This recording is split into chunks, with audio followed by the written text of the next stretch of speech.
Welcome, everyone. Welcome to another edition of Remixing Politics and Culture with me, your host, Pam. I am a public relations and marketing professional with a passion for social justice, voter advocacy, and culture. And tonight, we're going to talk about why the Democrats have been acting so stupid. Yes, I use the word stupid for the past 2 weeks. You couldn't miss it if you tried. The constant dogging of President Biden about his age as if they just figured that out. And that they just figured out how old he is. Not only is it ageist, it's plain dumb. My grandmother used to say, you don't talk the power out of things. And what that means is if your goal is to win, you speak life over that, you speak positivity, you speak focus, you speak strategy, and you implement. If you say you can't win, then guess what? You can't. All right. So while you're bad mouthing your presidential candidate, or whatever it is that you're doing, your opponent is laughing in glee because you've done all the work for them, essentially. The Democrats literally imploded on themselves these past couple of weeks, but not all of them were on board for the foolishness. And we're going to discuss that in particular. My guests and I are going to discuss the negative and foolish rhetoric of some of the Democrats. First up, I have Fennell Norton. Fennell made her mark on the political scene in 2021 when she entered the race for the Virginia House of Delegates. Although she didn't win that race, Fennell quickly became a key player in the political arena. She has been welcomed as a contributor to the Badass Strategies by Network Nova and is a host of the weekly video podcast called Friday Power Lunch. Her commitment to democratic values extends to working with the rural ground game, Postcards for Virginia, grassroots organizations. She is a contributing host of the YouTube show You Can't Beat Blue. Since 2022, Fennell has moderated the Salon series for the National Women's Political Caucus. Fennell served 26 years as a senior executive at Bank of America. Her blend of corporate expertise and her passion for political activism makes her a formidable advocate for progress and change. Welcome to the show, Fennell. Thank you. I'm so glad to be here. I hope that the echo isn't too bad. Well, you know what we might have to do is that you might have to do the mute on and mute off. When you're speaking, you'll unmute, and then while I'm talking, you just mute. And that way you can have it. Yeah. Okay. Okay. All right. My next guest is Stacy Jackson.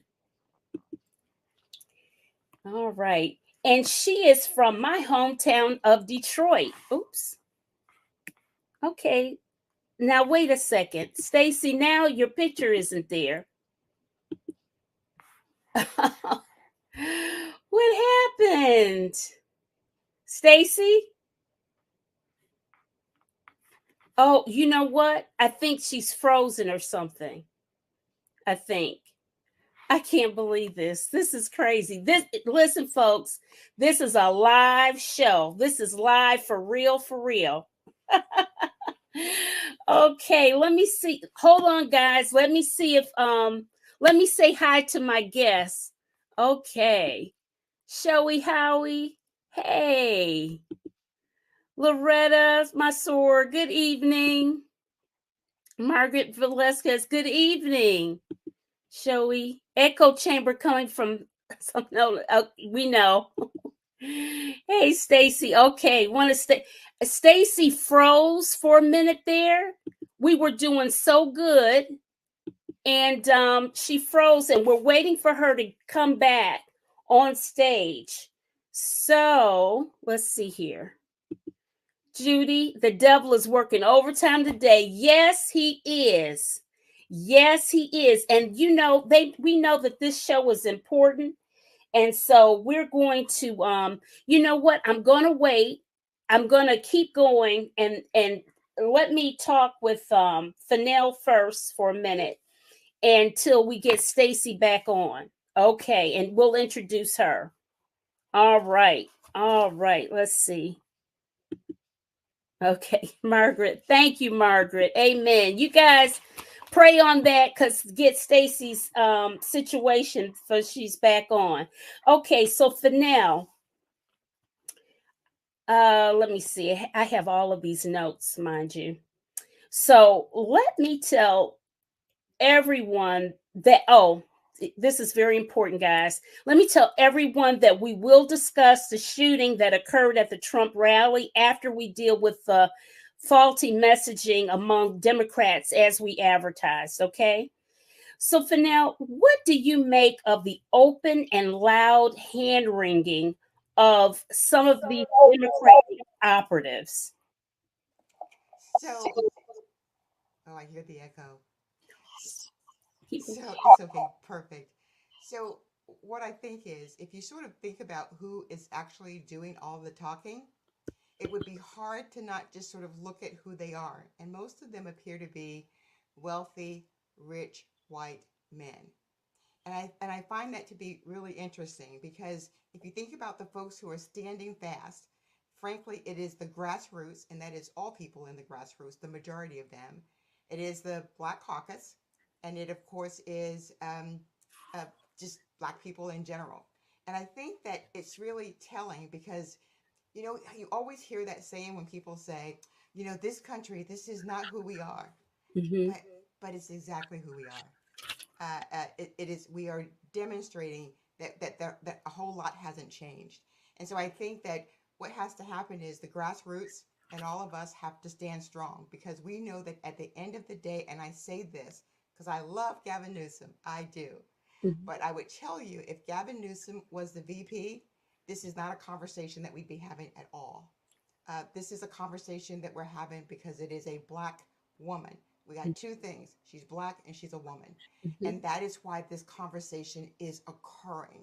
And so, if you just sort of think about it, maybe even a year ago when they were talking about whether or not Biden was fit, you never heard them say, but we have a vice president. They would give you Tim Ryan, or they'd give you Gretchen Whitmer. They'd give you all of these people, but they never give you the president who's sitting there.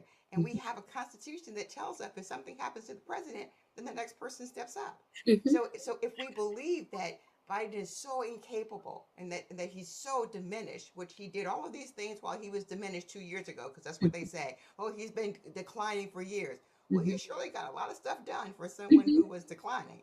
Mm-hmm. And so, if that was in fact the case, if we felt he couldn't carry it all the way through, then he's got a VP. So I believe that people who know, people who are practical, and we are a pragmatic people, understand what is happening here. And we understand that should they make changes at this late of the game, that for us, who this would affect so much differently than the other part of America, that we know that this would be a blow to us, and we know what we need to do. And that is to keep things as they are. And if something happens, by November 6th, we can have us a new president. That's the way it's supposed to work. So go ahead and you. Okay. So I at this point I was, of course we would have Stacy making her discussion, but so let's just go ahead and talk about race, shall we? Um as and I was going to repeat what you've already said, Fennell. As I saw the list of President Biden's naysayers, they all had that one thing in common. They were all white and men, with the exception of one white female. It So the real issue is not Biden's age, but that Kamala, his vice president, is Black. Again, that is nothing new. I think what it was that they saw him stumble. on the debate stage, and they freaked out. Oh my God, he can't do it. He can't do it. He can't do it. And uh, um, D.L. Hughley, the comedian who is very political, he said it's a non-starter. Why are you all saying when she's the vice president? So what? If you think he can't make it, is she not competent? Is she not capable? Has she not been doing this for the past almost 4 years? So I mean, come on, it's a non-starter all the way around. Totally non-starter. Totally. So, you know what? I am going to, oh, our dear Stacy still hasn't come back yet. I am going to play one of the videos that I have that I want you all to see of what it's about, what the focus should be. What should our focus be right now in these tumultuous times? Let me say hi to a few more people. Mags and Tracy are from Michigan too. Hey, Mags and Tracy. Thank you, Shelby, for they don't want a black woman as president. Exactly, Tracy. Marie Torres, hey y'all. Hey, Marie. Okay, I'm gonna. Oh, I think I see Stacy. Goodness. Here she is. Yay! Oh, poor thing. Ladies, Are you in your car now? I am in my car. Wow. Wow. But when women come together, things happen. So I am going to make it happen. That's right. That's right. Anyway, anyhow. Okay, so guys, let me introduce Stacy Jackson, who is back with us as we were just introducing her. Her internet froze up. She got into her car because she knows how to make it happen. Anyway, anyhow, we women are flexible. We know how to do things. So, Stacy Jackson. Absolutely. That's right. Stacy Jackson is from my hometown of Detroit. Stacy is an expert communicator and skilled collaborator in outreach education and community engagement with a professional career spanning 30 years in post-secondary education. Stacy is a passionate speaker, community leader, and activist who believes in engaging, preserving, and protecting our communities is not only a civic responsibility, but a moral obligation for intergenerational legacy. Stacy is the founder of the African American League of Women Voters. Stacy holds a Bachelor of Arts degree in radio, television, and film, and her master's in education and instructional technology from Wayne State University. Welcome to the show, Flexible Stacy. Thank you. Glad to be here with such distinguished host and also uh, invitee as well and guests. So thank you for having me on. Yes, I'm so happy to have both of you. I really am. So Stacy, let me go back to you. Let me see. Okay. What do you think? I had the same question. What do you make of the open and loud hand wringing of Democratic operatives? Well, I think that as Democrats, there is a way to implement all conversations. Mm-hmm. I think that we have to be in control of how we set our own narrative. Mm-hmm. I think that it is an oddity for us to have such a colorized narrative of the current president on age and cognitive abilities, when in short, to simply put it, uh, what this boils down to is a narrative that they're painting as Biden. One may be slow in his thinking, but then you have his opponent who's not right in his thinking. And so I think that we could certainly, as Democrats, do a better way of of painting and sharing our own narrative. I Mhm. don't think that it should be by age. Neither candidates are youngsters, so to speak. But certainly we can do much better about how we paint the narrative. Absolutely, absolutely. While you were gone, we were Fanel and I touched on the race factor about it really isn't so Hmm. much Biden's age as it is his race. And we were also, I was bringing up the fact that D.L. Hughley, the famous comedian, really went all in on TMZ and those guys and said, "You guys are talking bull crap." And of course, he didn't say that those words; he was cussing, and he said, "You all are talking all this stuff as if Kamala's not right there, a lawyer, all of the accomplishments she has, but what they want to do, these white liberals, is to skip over her and say, "Oh no, what Kamala? Who, oh, we don't really see her. What, who?" Absolutely. That kind of thing. And so Absolutely.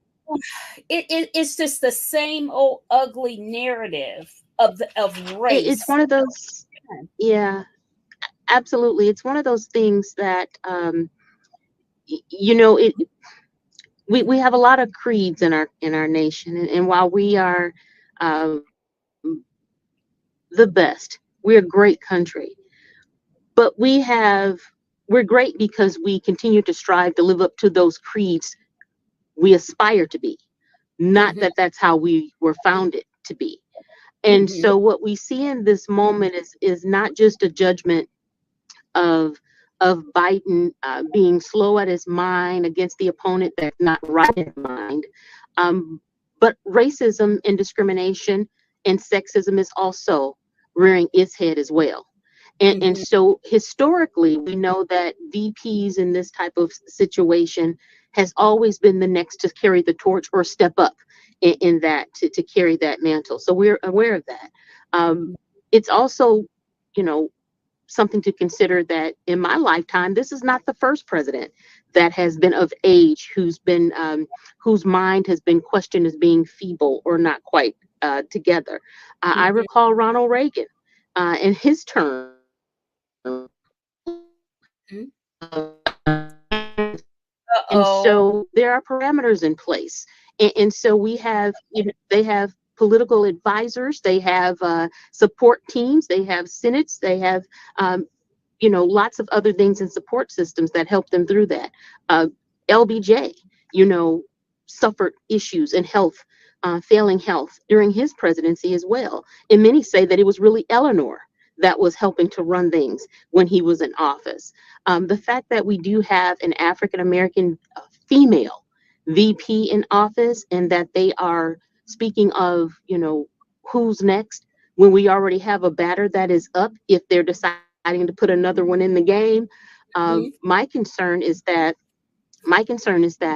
I would rather Democrats spend less time asking Biden to step down when they really should be saying who we have here to step up.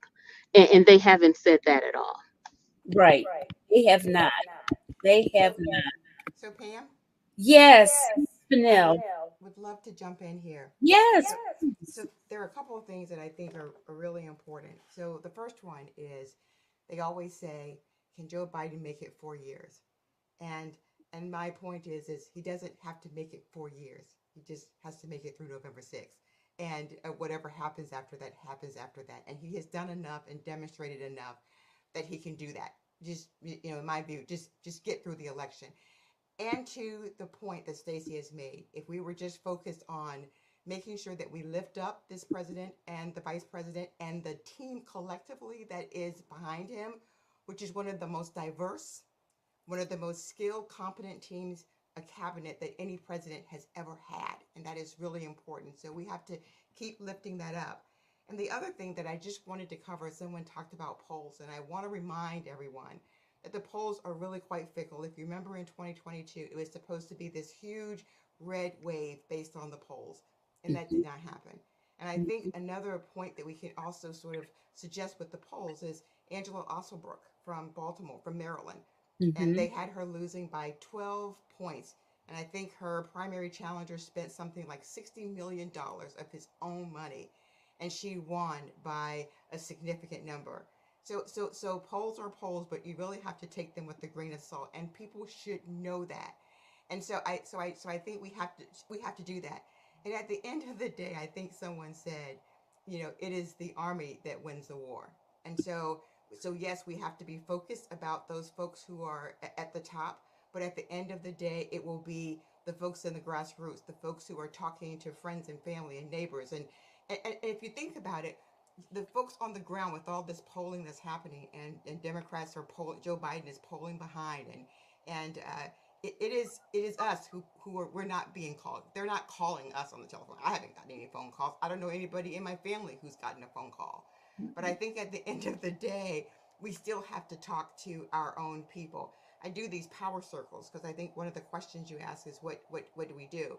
And I do these power circles where we have friends of family come over and we have a chance to talk to people. And in our own circles, we have these folks who are double haters. I met my first double hater who was a person who didn't like Trump and she didn't like Biden. And this is a person of color.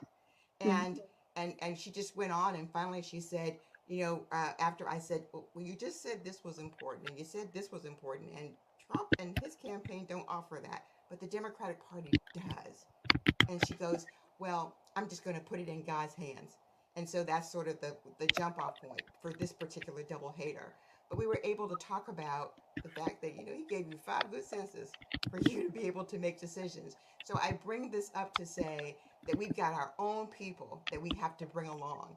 And it's going to require every bit of that to win the election because people are not engaged at this point, and we just got to work really hard to get them there. Right. We absolutely have to get them there. We absolutely. I want to ask all of you guys to. Oh, hold on. I want to ask all of you, if wherever you're listening from, please hit the thumbs up button, particularly if you are on YouTube. Particularly if you are on YouTube, hit thumbs up and please like the video. Subscribe as well. It's a free way to support my channel. Thank you so much. Have to put that plug in there. All right. So, where am I? I was going to show you a video of the of what the focus must be at this time. Marie Torres, did you have something you wanted to say? Because I don't see your face, but I see you backstage, and I don't. Did you want to say something? Say yes in the chat or whatever if you do. But I'm going to share a video that I found on what we need to focus on. Okay. I see it every day at the Texas Capitol. They are testing these ideas in states like Texas before they take them nationwide, banning books, banning abortion, forcing every teacher to display the 10 Commandments, replacing school counselors with untrained chaplains, defunding public schools to subsidize private Christian schools. We are sleepwalking toward theocracy, and we must act with the urgency that this moment demands. Okay. All right. So I know that you all saw that, right? And that is the thing. We have to keep the main thing the main thing. How many of you had, say it in the chat and among you ladies, how many of you had a teacher that when they taught, I guess I think I heard it more in like a math class or geometry or something like that, is that you focus on what the principles of what I'm teaching you so that you can follow it out, that you could work on the problem. But whenever you kind of just get scattered and you're all over the place, you can't, it's you're not focused, and you're not, you have to have that steely focus on what is your goal. And that's what's so frustrating about the Democrats, is that they're just so neurotic and crazy, and unfortunately racist, some of them. And they're not even in tune with it, because there's things that, oh, I love everybody, oh, I'm liberal, I'm this and that, and yet there are things that you do that are just not inherently good for everyone, you know. Oh, don't let me get on that And soap. that's been part of the founding of our country at at all fronts. I was recently at an event yesterday, and an African American woman that was there with another organization, uh, a Democrat as well, and we Mm-hmm. were talking about the importance of voting for Democrats up and down the ballot. We need them up and down the ballot. Mm-hmm. But then she said, in a side note, that she felt like a battered wife with the Party. Mm-hmm. And when she said it, I instantly knew what she was conveying. And basically, what that means is it's one of the reasons why I started the organization, African American League of Women Voters. She meant that she felt like an abused wife that keeps coming back, standing by her husband, being committed, and then being buked at the end where there is no change for her in that relationship. And when she said it, I understood her wording and her messaging with that. And so part of it is that one of the challenges is that there are so many people, particularly African Americans, that in this moment feel let down by our party. They feel let down by the party, and because of that, and then you also see the narrative that they're painting, which is a very broad stroke of discrimination. Mm-hmm. It's one of those things where I have so many people that come up to me who are voting, but are begrudgingly voting Mm-hmm. Democrat, and that's a concern for a lot of us who are voting Democrat. Mm-hmm. And despite my organization actually being nonpartisan, Mm-hmm. I myself am a registered Democrat, and Mm-hmm. that's how I vote. Um, but there are that's a real concern Mm-hmm. of feeling let down all the time. And so when there is nothing that comes out, um, when you have promises made and promises not kept, Mm-hmm. and your voice and vote is now needed more than ever to help transcend that across the finish line, Mm-hmm. it's tougher. And so that's something that this narrative isn't helping. Uh, Yeah. Pam, can I? Oh, Oh, yes. so Please now.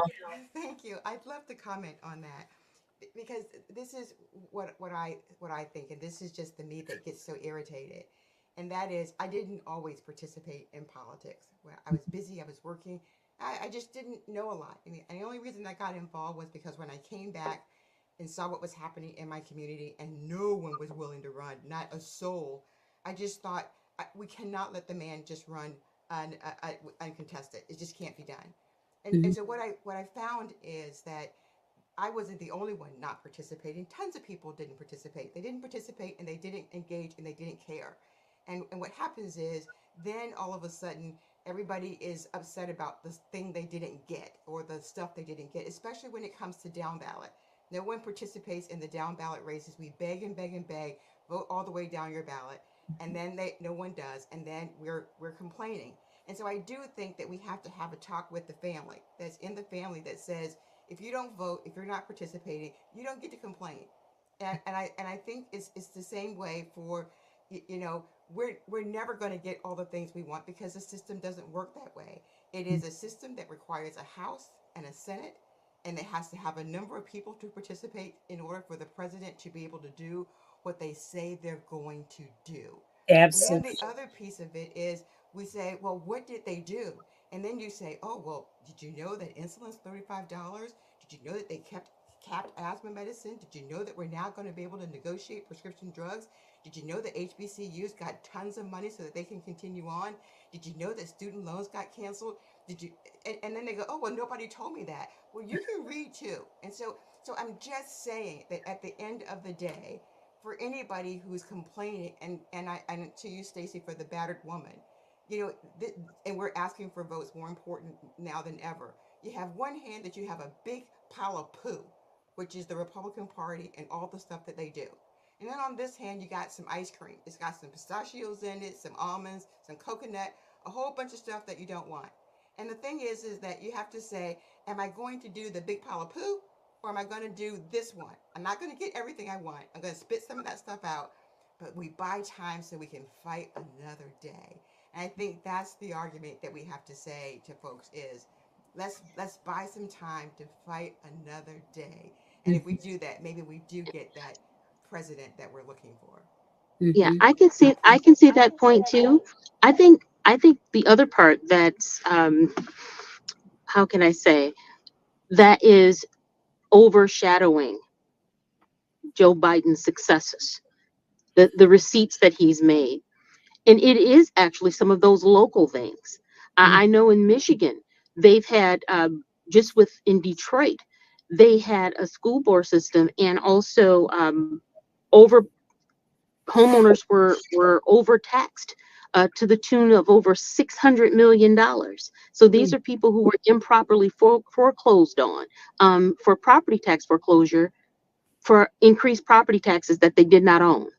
And so you think about those ramifications that happens when a person foreclosed on their homes. Perhaps, it could have been, mental health came into play, drug abuse could have come into play, alcoholism could have come into play. The same thing in Southfield.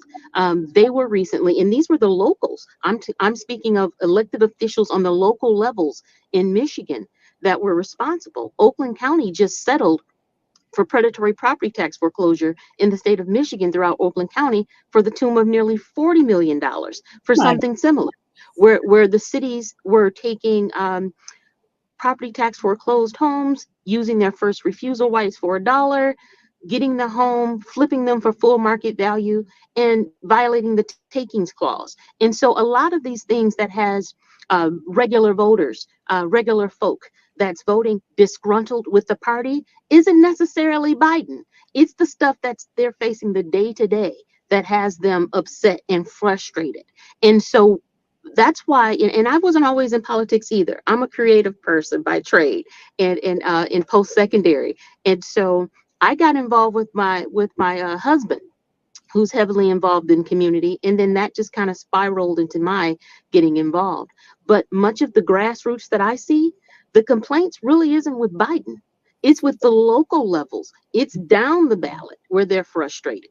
And those are the things that directly impact. So while Biden may be, he's been successful with prescription drugs and insulin being $35, that's great. But that's not as great as it would be if I didn't lose my home unlawfully.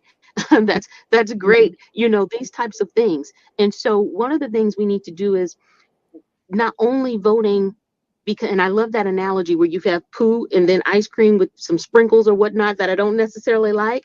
I love that analogy because it's befitting, because you want to turn to the ice cream because it's not poo. But in this instance, what's layered on that are the cookies underneath. And I'm going to say those cookies are those local people down the ballot. We need to make sure we do our due diligence as grassroots people to make sure we don't just vote Democrat, but we vote in the right Democrats who not only get the receipts, but they also want to do the work. And that's the part on the local level down the ballot. That's the part that's hindering Biden. Even in Michigan, just to piggyback on that, we even have a Democrat who is encouraging folks to vote non-committed. Now, how does that? I mean, how does that help the situation? And of course, as African Americans, we understand genocide. Mhm. we, we understand genocide, because our experience to that didn't happen abroad. It happened here. and, Right. and so and so we understand those things. I was at an event, and someone mentioned about, things afar, and the wars happening, and I said, yeah, I understand that scenario, because if you check our history here, those things with being mutilated and burned and hung happened here on this soil.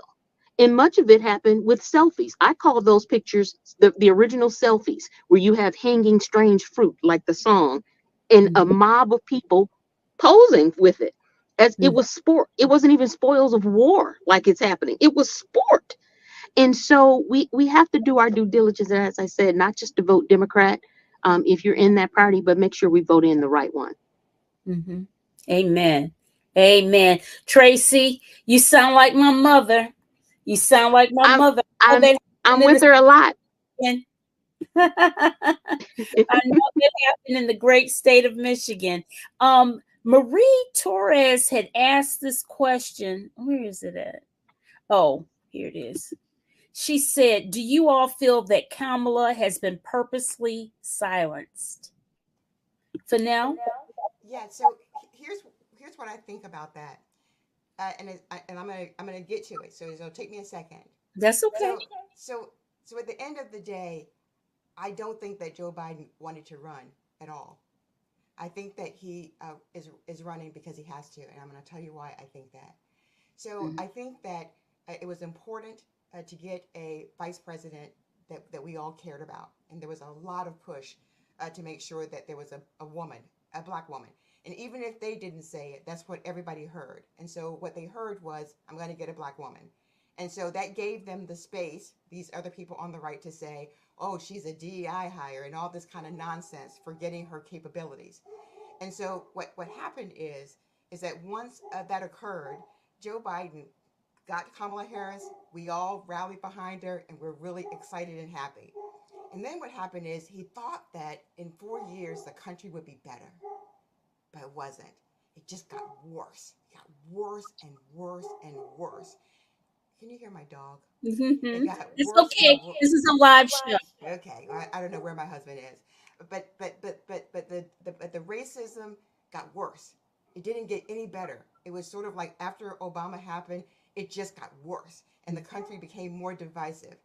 And if we had any inkling that when he stepped aside and said, I'm not going to run in 2024 for 2025, if we thought that we were going to elect a black woman, that was just pure fallacy. It went right out of the window. Mm-hmm. And then what we also saw is when people started to think about Joe Biden, they said, oh no, let's get Tim Ryan, let's get Gavin Newsom, let's get this person, let's get this person.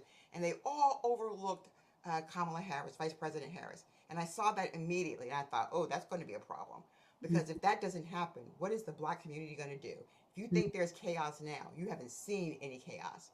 And so then if you put Kamala Harris up, Vice President Harris up, what were you going to see?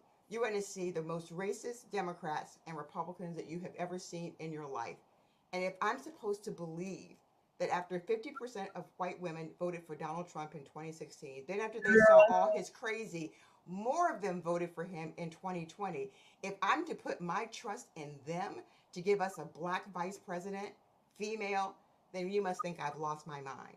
So I don't think that he is running because he wants to. I think that at the end of the day, he doesn't trust what this country would do any more than we do. Mm-hmm. Amen. Listen, that whole thing about 2016, and then remember, turn your mute on. That whole thing that happened in 2016, and then remember how all of those women showed out and came in protest with their little, they call them the pussy hats. They did all of that. And I'm like, how did we lose then? How did we lose? Well, we didn't lose the populist vote, but we lost in the electoral situation, which that's a whole nother discussion. I don't know why we didn't get rid of that after the Bush versus Gore thing in 2000. But anyway, it's just really insane to me how they will vote with their husbands. That's the thing. And it took my daughter to explain to me what happened. She says, Mommy, they voted with their husbands, period. That's what they do. And then they get mad I do believe they were really upset because they thought that they were going to win. What, your husband don't have to know how you voted, right? And I would just say one other thing in terms of of white of not white women, but is Vice President Harris being silent? She's not silenced now, and we are seeing and hearing because she will be the one who will bring out the black vote the way that we needed it in 2008 and 2012, and more in 2000 and 2020. So I think that she is loud now, and she is standing where she needs to stand, and I think she will help us deliver. But it is going to have to be all of us to raise our voices louder. People will have to do more in 2024 than just vote. It is just going to cast your vote is not enough. If we want to get through this thing, and we haven't even talked about Project 2025, Right. which should have people running with their hair on fire. And Yeah. so, if we want to win this thing and live, at least how you are today, look for something better. We just voting isn't enough. Everybody has to figure out what their other thing is because we're going to have to do it. Absolutely. So let me put a plug in for next week's show. Next week's show is my part 2 of the unraveling of civil rights in the United States. And it was a demand for that panel to come back. And so they're coming back. And the focus on that show, we had started getting into Project 2025 and we ran out of time. So we will be focusing on Project 2025, and that is next week. July 21st, same time, same back channel.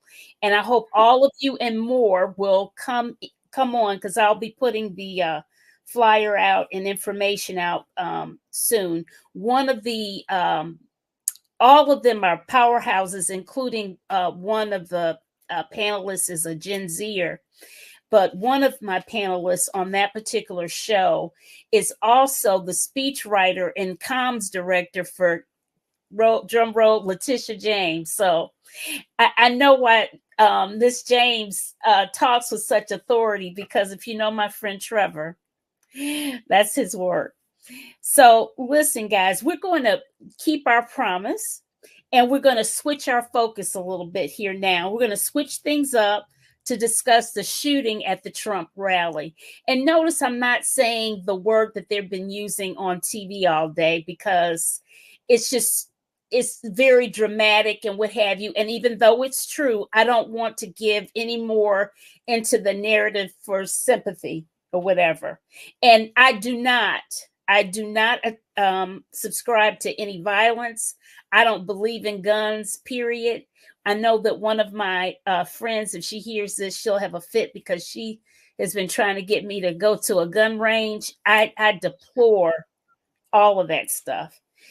So folks are literally saying now that it's the Democrats' rhetoric that spawned the shooting at Donald Trump's rally.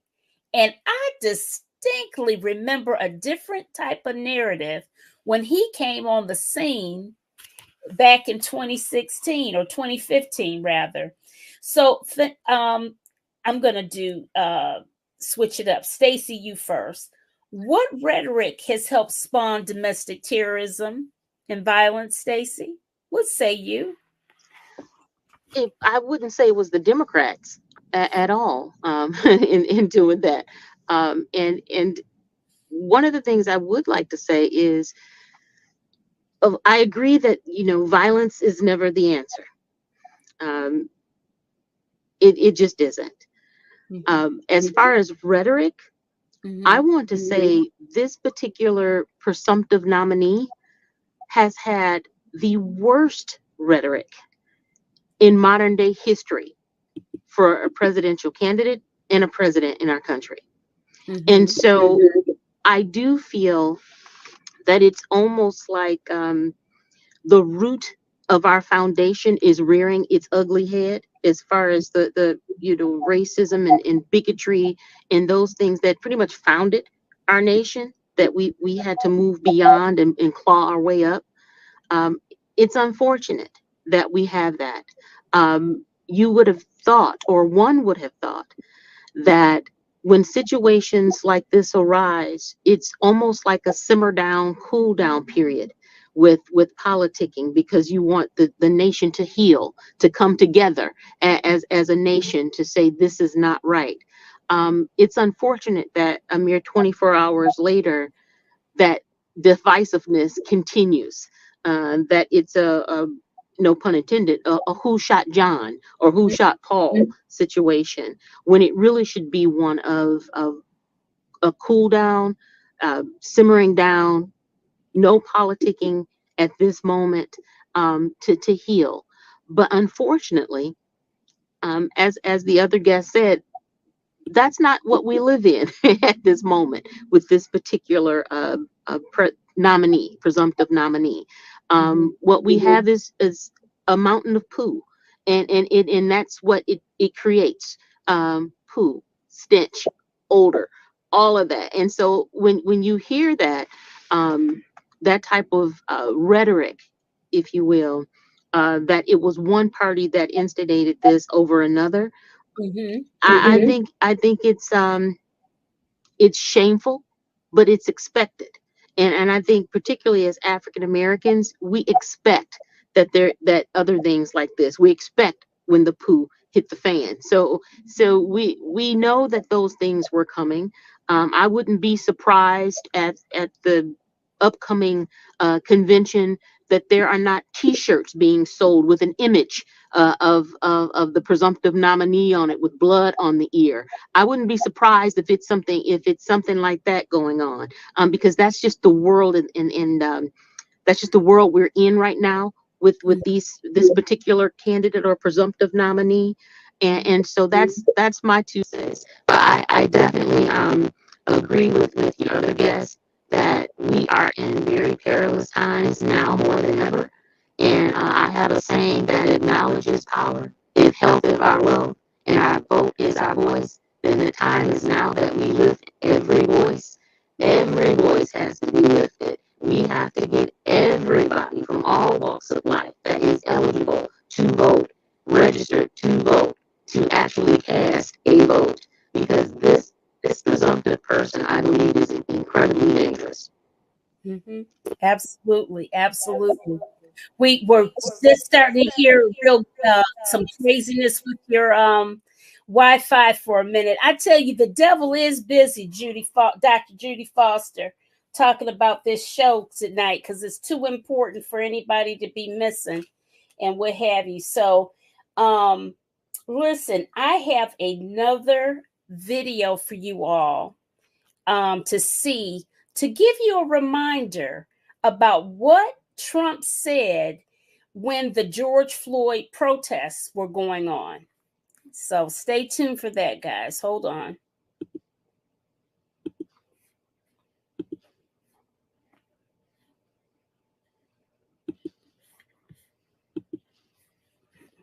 Them in the legs or something. And he's suggesting that that's what we should do, that we should bring in the troops and shoot the protesters. The commander-in-chief was suggesting that the U.S. military shoot protesters. Yes, in the streets of our nation's capital. That's right. Shocking.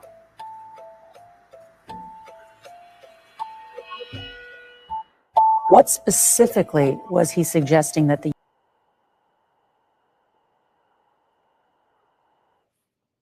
Okay, so there you have it. He lost his job because he refused to have the military go into the streets of Washington, D.C. to shoot the protesters in the legs or in the foot or whatever, as if that doesn't cause damage. But you will recall they did do something. They put some tear gas or something, and they marched through, and then he went in front of a church and held the Bible upside down. Okay, so people, American, you know what? We have been so traumatized. I really think that so much has happened that it's hard to remember all of these things, but thank God that we have video. I mean, really. That we had video, and he said all the quiet parts out loud, just like with this Project 2025. All of that is out loud in 900 and some pages. Many people are going to dissect it and what have you. You don't even have to read the whole thing, just the dissected parts alone. And not even many of them are horrific. And they have a 180-day plan to implement it. So, you know, one of the things that's going to happen, guys, and I want my guests to chime in on this, that Trump will use not only this shooting for the sympathy vote, but he's also going to use it to engage Black men and the rappers, of course, because he keeps doing this narrative. Oh, I can identify with you because I'm a felon now, just like you, so you should vote for me. That kind of foolishness. How do we combat that foolishness? Fennell, you first. Yeah, I think, the shooting was terrible, and I think we would all agree with that. But we must not let the Republicans take the narrative on that. We must stand strong, and so the whole thing, when they go low, we go high.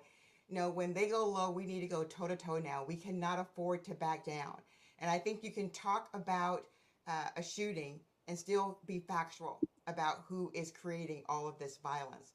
I wanted to just remember Marjorie Taylor Greene running behind a high school student when he was trying to protest against gun violence. Just remember what they said about people when they were arrested. He said, "Don't be nice to them, just push them in the car." Just remember what they said when Nancy Pelosi's husband was hit with a hammer and almost died. Remember what they said about that. And just remember when Governor Whitmer in Michigan when they wanted to do that whole thing and kidnap her and kill her. They did not talk nice about her. They still talked badly about her and how horrible what a governor she was. So I'm just saying we can be factual and sympathetic all at the same time. And it's in terms of the rappers and things like that, as people start to understand Project 2025, when rappers start to understand it, when entertainers start to understand that the white Christian nationalism component of that really takes away a lot of the freedom that they have.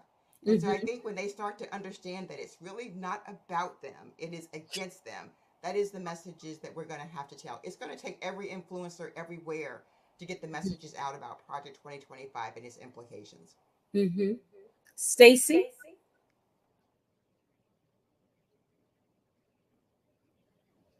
Go ahead. Can you hear me now? Okay. Yes, I totally think Your something's happened with your internet. Maybe, I don't know. Is it start talking now? Is it doing better? Let's see.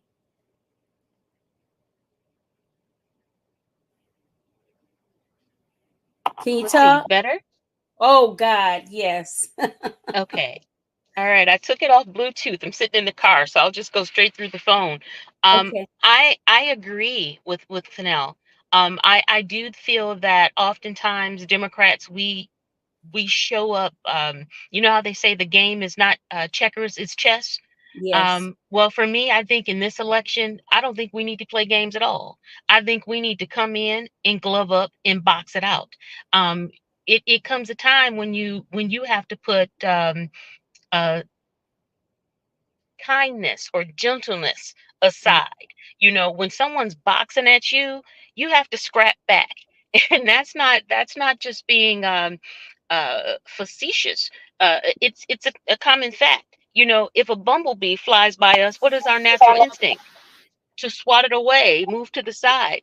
Well, in this instance, when you're talking about liberties, when you're talking about injustices, when you're talking about livelihood, when you're talking about life or death situations that you yourself, your voice, your vote has a right to change, that's something to fight for. And that's something that's not something to go, play patty cake in the schoolyard. We're not about to make mud pies. No, it's time to get in there and get into war. And when you get into war, you glove up. Everybody does what they do best. If you a writer, write. If you are a grassroots person, get the marching. If you are a door knocker, knock the doors. Everybody needs to show up, show out, and get the gloves on, because it's not just for me. When I say it's intergenerational, the benefits we have now, we didn't just get. This No. was back when I was born.